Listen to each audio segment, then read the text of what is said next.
itu Pak. Ini juga dikembangkan dalam tadi intrakurikulernya, Iya, betul. gitu kan juga. Kokurikuler dan ekstrakurikuler. Intrakurikuler itu sudah juga banyak macamnya juga ya. Iya, banyak macamnya. Ini yang Pak Igi bawa ini salah satu. Ini intrakurikuler atau Ini, ya betul. pelajaran apa namanya? Kalau waktu saya SD sih prakarya Pak. Prakarya, betul. Nggak tahu kalau sekarang apa namanya, karena beda. Kalau dulu saya prakarya ini tas yang dibuat dari tutup botol ya. Iya, Kalau betul. saya lihat kelas 4. Iya. Kelas 4 sudah bisa menghasilkan karya yang baik ya Pak ya. Baik, betul. Dari barang bekas ya, tutup botol bekas. Ini hanya sampel ya, artinya teman-teman guru di sana istilahnya kreativitas anak sungguh dilatih ya. Iya, dilatih, difasilitasi, dimotivasi ya. Mungkin kalau mau lihat hasil karya-karya anak bisa nanti datang ke XC2 XC2. dan bisa ada karya di sana. Ada juga lukisan kalau saya lihat gambar anak gitu ya. Ya, betul. Sebenarnya banyak. Hanya hari ini saya bawa sampel aja ya. Dia memanfaatkan barang bekas. Kemudian anak membuat dalam bentuk tas. Nah, itulah yang kami tampilkan. Jadi masih banyak jenis yang lain ya. Oke, masih banyak dan itu ya bakat dari putra-putri Bapak Ibu akan coba digali dan betul. Kemudian dimunculkan, dikembangkan. Ya. Gitu kan. Dan tadi saya tertarik ketika Pak Iki bicara anak adalah subjek pendidikan. Nah, itu apa Pak sebenarnya subjek pendidikan itu? Selama ini kan yang terjadi adalah anak dilihat sebagai objek. Anak dilihat sebagai objek belajar, artinya guru yang menentukan dan menjadi target guru adalah selesainya materi. Padahal kalau anak sebagai subjek belajar, yang dilihat adalah kemampuan anak yang berbeda-beda. Kemudian budaya anak yang berbeda-beda. Maka anak diberi kebebasan untuk mengeksplor potensinya. Kenapa? Karena dia punya kemampuan yang berbeda-beda, latar belakang budaya yang berbeda-beda. Tugas guru adalah memfasilitasi, memotivasi. Maka bukan materi menjadi sasaran, tidak. Bukan materi, ya. Materi itu disesuaikan dengan kebutuhan anak, ya, kebutuhan kemampuannya, kebutuhan perkembangan psikologinya, ya, kebutuhan karakter, kebutuhan sesuai dengan lingkungan hidup sosialnya. Disitulah bedanya, ya, perbedaan pada fokus. Jadi anak yang dilihat, dia yang berkembang, kita hanya memfasilitasi, kita memotivasi. Kalau selama ini kan guru lebih banyak memberi ya, yang penting target materi selesai. Tanpa disadari anak akan stres. Berarti memperlakukan anak sebagai objek belajar. Padahal subjek ya anak yang belajar. Fungsi guru adalah sebagai mediator, sebagai fasilitator, dan sebagai motivator. Tadi disebut juga tentang kebutuhan anak itu ya. Iya, betul. Nah, kalau itu sendiri bagaimana cara guru-guru di sana juga kemudian bisa mengenal istilahnya kebutuhan anak itu? Ya, supaya mengenal kebutuhan anak ya tentu dalam dalam pembelajaran ya anak dilihat kemampuannya masing-masing ya. Ada yang audio, ada yang visual dan lain sebagainya, ada yang kinestetik. Maka metode pembelajaran harus variatif di sini. Tidak bisa hanya satu metode seperti itu. Dengan melihat kemampuan yang berbeda-beda, maka untuk sebuah pembelajaran ada metode yang bervariasi supaya semua anak dalam kelas terfasilitasi, terakomodir kemampuannya yang berbeda-beda. Seperti itu, Pak. Guru tidak hanya mengajar dengan satu metode, misalnya menerangkan. Kalau menerangkan itu kan mungkin anak-anak yang kemampuan belajarnya auditori mendengar senang. Iya, betul. Tapi dengan misalnya guru menulis di papan tulis, yang visual terakomodir ya. Kalau yang kinestetik misalnya disuruh buat peragaan itu Pak ya? Peragaan, ya betul. Peragaan itu yang kinestetik ada dan itu digabungkan dalam satu pelajaran sehingga ketiga tipe belajar ini bisa terakomodir. Ya, kemampuan anak yang berbeda-beda. Ya. Kalau mendengar tentang anak sebagai subjek, ini kan sama istilahnya ketika saya juga mendengar tentang merdeka belajar itu, betul. Pak. Apakah memang seperti itu, Pak? Yang anak menjadi subjek itu memang sering yang Menteri Nadiem katakan kan merdeka belajar. Apakah memang seperti itu juga, Pak? Iya, betul. Untuk merdeka belajar kita lihat dari wewenangnya. Ada dua wewenang di sini, Pak ya.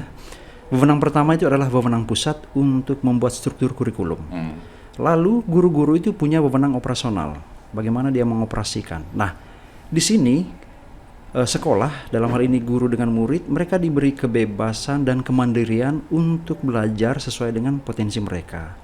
Jadi dari pusat hanya menentukan struktur, sedangkan bagaimana dioperasikan, ya bagaimana itu dijalankan, guru diharapkan untuk mengembangkannya. Jadi dalam proses pembelajaran atau kegiatan di sekolah, anak-anak tidak tertekan, ya anak-anak tidak stres.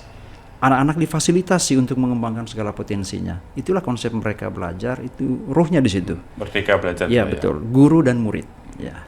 Artinya juga kalau yang saya tangkap dari kata-kata ini ya, dan saya karena tidak mendalami itu secara baik, bahwa memang bagi saya sih belajar memang harus dalam situasi yang merdeka. Merdeka artinya kita bebas gitu ya. Iya betul. Tanpa ada tekanan kan. Kalau kemudian belajar nih, lalu kemudian saya belajar nih karena nanti mau supaya dapat ujian bagus, nilai bagus, terus kemudian saya supaya dapat istilahnya orang tua senang dengan saya, itu kan nggak dalam situasi yang merdeka ya. Kalau situasi merdeka ya belajar memang sesuai dengan minatnya, potensinya ya. Itu ya, dan kemudian istilahnya dari situ berangkatnya. Betul. Dan di SD2 ini dilihat oleh para guru dan dilakukan oleh para guru seperti itu ya. Betul, seperti itu Pak. Ya, betul. Luar biasa juga itu Pak. Ya. Nanti minat masing-masing anak, kondisi masing-masing anak itu berkembang sesuai dengan keadaan dirinya. Keadaan dirinya betul. Ya, dikembangkan sesuai dengan keadaan dirinya. Ya. Ya. Betul. Kalau di SD2 sendiri Pak, menurut Pak Iki yang sejauh ini mengamati, belum lama Pak ya. Iya, betul. Apa sih keutamaan yang kemudian dimiliki oleh guru-guru yang ada di sana gitu ya? Baik. Walaupun baru beberapa minggu tapi ada beberapa keutamaannya. Salah satunya adalah semangat gotong royongnya luar biasa. Ya. Kebetulan semangat gotong royong ini menjadi salah satu karakter yang ditanamkan dalam kurikulum prototipe 2022 ya, yang saya sudah baca. Dan di sana sudah ada. Semangat ini juga perlahan-lahan diwariskan ke murid ya, melalui penyampaian, melalui contoh apa yang mereka tunjukkan. Lalu solidaritas. Ya. Guru-guru di sana luar biasa untuk solidaritasnya dengan sesama guru, juga dengan siswa, dengan orang tua. Ya ketika ada keluarga dari siswa, keluarga dari guru ya yang mengalami musibah atau apa, sangat responsif kepada mereka. Lalu yang berikut adalah kedisiplinan luar biasa ya, soal kedatangan ke sekolah, kemudian administrasi dan lain sebagainya. Itulah beberapa kekhasan ya, yang nilai-nilai yang sudah dihidupi oleh guru-guru di SD Santa Maria II.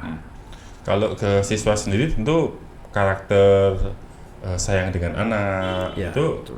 Pasti sudah otomatis sudah ada otomatis ya, sudah otomatis. Misalnya sabar kan, kalau anak ya mau nggak mau ya Pak harus sabar gitu. Iya, harus sabar. Terus kemudian ya memang kalau menjadi guru ya memang harus ya peduli pada anak, sayang kepada anak-anak. Betul. Gitu bahkan ya. Bukan hanya sabar kepada anak-anak gitu Pak, sabar kepada orang tua juga ya. Sabar kepada orang tua ya, karena mungkin konsep pendidikan antara guru dengan orang tua berbeda. Betul. Cara menghadapi anak juga berbeda. Dan ini yang ya seringkali ya menimbulkan gesekan, tapi ya dari situlah kemudian kita memperoleh suatu hal yang murni tentang bagaimana sih kemudian mendidik anak. Betul. Gitu ya. Betul. Karena kalau saya baca sendiri sebenarnya kalau tugas pendidikan itu ada di orang tua. Betul, tugas utama ada sama orang tua. Betul. Sedangkan guru ini kan sebagai sekunder ya. Substitusi ya. Pendidikan anak pertama-tama di orang tua. Tanggung jawab orang tua, betul. Guru memang sebagai substitusi, sebagai peran pendukung. Betul. Sebenarnya ya. Betul. Ya. Saya baca undang-undang itu. Betul. Maka memang di sini harus ada kerjasama antara orang tua dengan guru. Jadi pendidikan ini tidak semata-mata hanya diserahkan kepada sekolah, tidak. Ya, karena tanggung jawab utama adalah orang tua, maka kerjasama dengan sekolah sangat penting. Karena untuk pertumbuhan dan perkembangan anak. Apalagi kalau dilihat dari waktu Pak ya. Di sekolah kan cuma sekian jam, tetapi sebagian besar waktunya bersama orang tua dan lingkungan masyarakat sekitar. Seperti itu.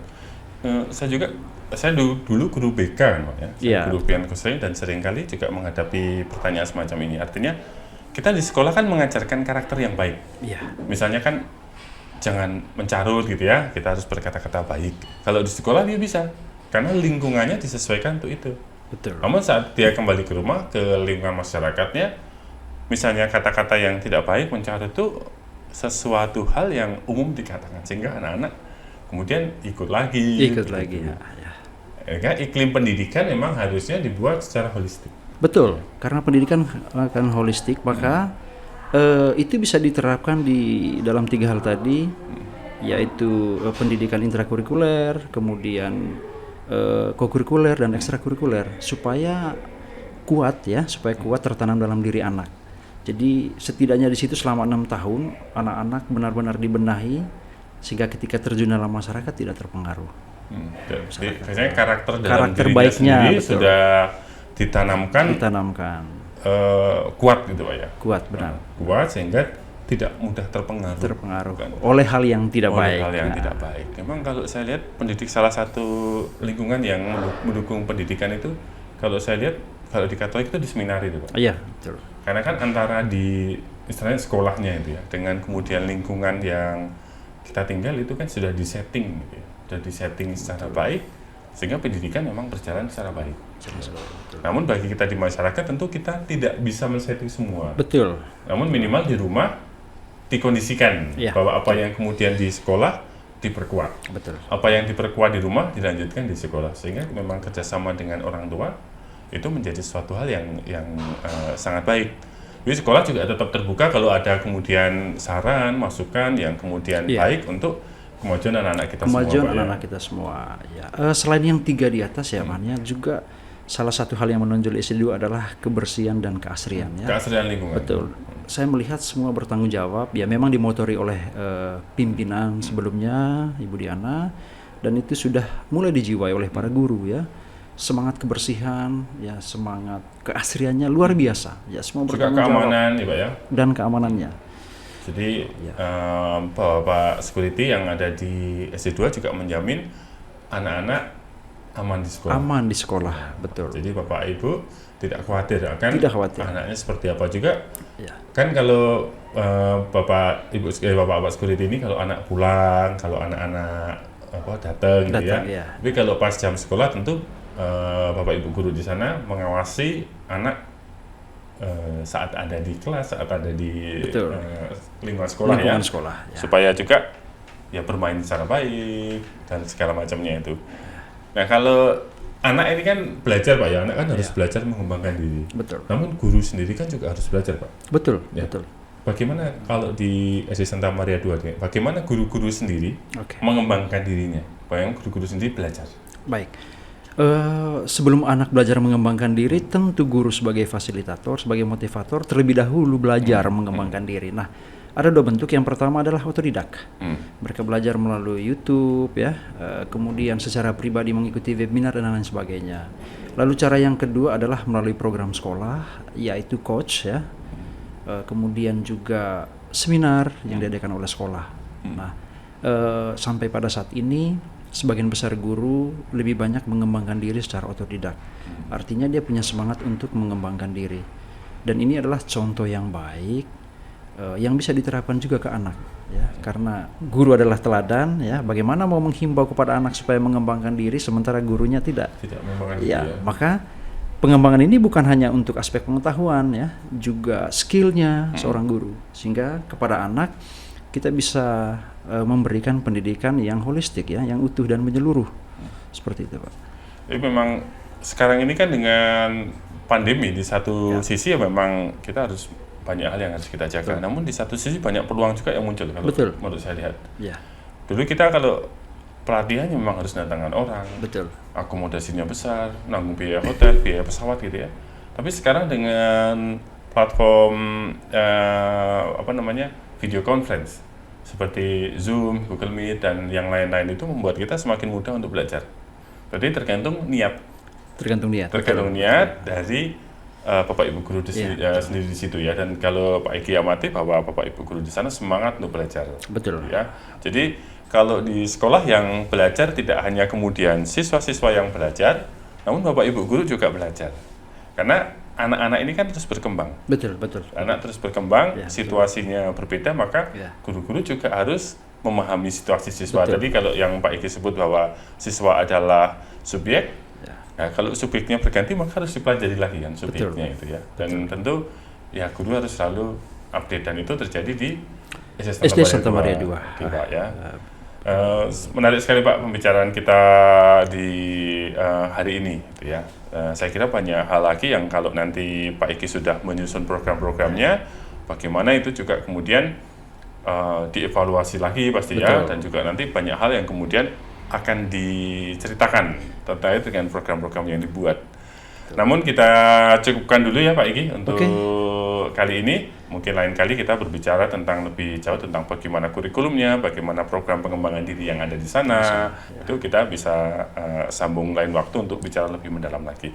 Sebelum diakhiri Pak Iki, apakah ada pesan atau closing statement yang ingin disampaikan untuk anak kita di sana, untuk orang tua ataupun untuk calon-calon orang tua Pak Iki? Oke, baik. Ada dua hal yang mau disampaikan. Yang pertama ya untuk guru-guru, lihatlah bahwa di setiap persoalan selalu ada peluang.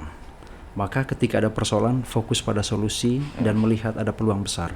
Yang kedua untuk orang tua, ya, untuk rekan-rekan juga di Yayasan Prayoga, untuk siswa-siswi kami, bahwa sampai pada saat ini Sekolah Santa Maria 2 sedang membuat branding sekolah.